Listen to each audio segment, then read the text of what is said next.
السلام عليكم ورحمة الله تعالى وبركاته. إليكم آخر أخبار وجديد المحترفين المغاربة، واللي غنشوفوا فيه جديد الانتقالات، أخبار وتصريحات إلى غير ذلك، طبعا من مصادر موثوقة باش تكون هنالك مصداقية كما عودناكم. وبدون مقدمات نبداو على بركة الله. نبداو بالدوري الإيطالي، وبالضبط نادي آيس روم اللي كيلعب فيه نائل العناوي، اللي كثرت عليه الهضرة هاد الأيام على المنتخب الذي سيمثله في قادم الاستحقاقات. فبعد المباراة اللي جمعات الفريق ديالو مع بولونيا في الدوري، هذا الاخير غيخرج بتصريح على الموقع الرسمي للنادي اللي قال فيه: تواصلت مع المدرب المنتخب الوطني وليد الركراكي واخبرني ان اواصل على هذا المنوال، واتمنى ان يتم استدعائي لمعسكر المقبل للمنتخب الوطني. فبهذه العباره كيعني صافي اخيرا نائل العناوي حسم الوجهه ديالو بتمثيل المنتخب بعد ما كان دائما كيتحفظ على الاجابه، وان شاء الله سيكون ربحا كبيرا للمنتخب. نرجع لبلال خنوس اللي قلنا في فيديو سابق ان نادي كريستال بالاس كيرغب بشده لضمه في هذه الايام اذا رفع قيمه العرض الى 32 مليون جنيه استرليني، لكن بقى الخلاف لا طريقه دفع المبلغ. وفي اخر المستجدات عن هذا الموضوع، بلال خنوس تم استبعاده من التشكيله في المباراه ضد نادي تشارلتون في الدوري، وما كانش حتى في الاحتياط، علما انه ما عنده حتى شي اصابه ولا سبب فني اللي بعده عن المباراه. لكن عندما سئل المدرب عن سبب استبعاده صرح بالحرف: خنوس لاعب شاب وموهوب للغايه، شعرنا ان هذا الاسبوع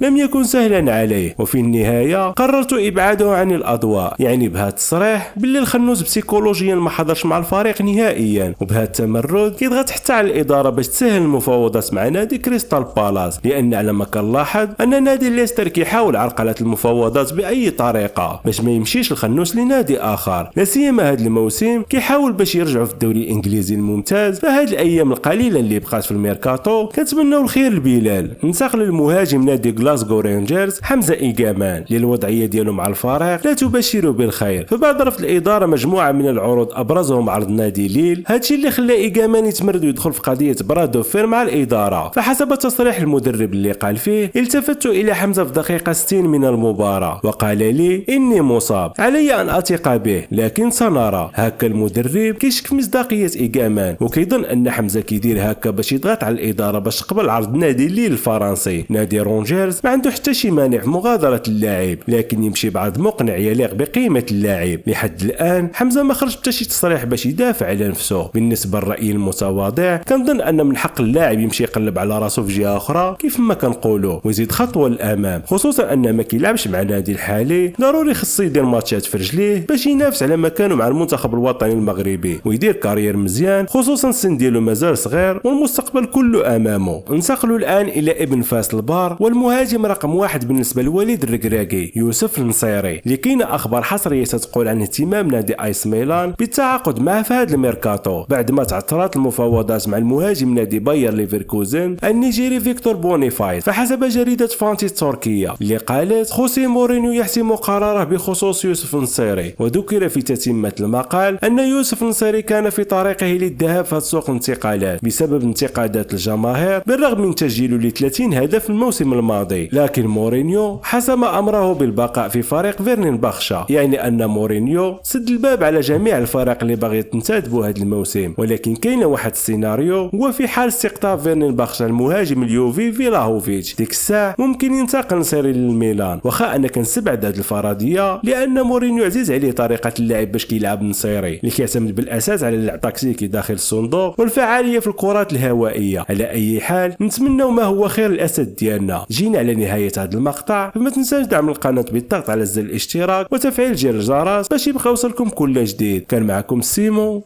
تهلاو.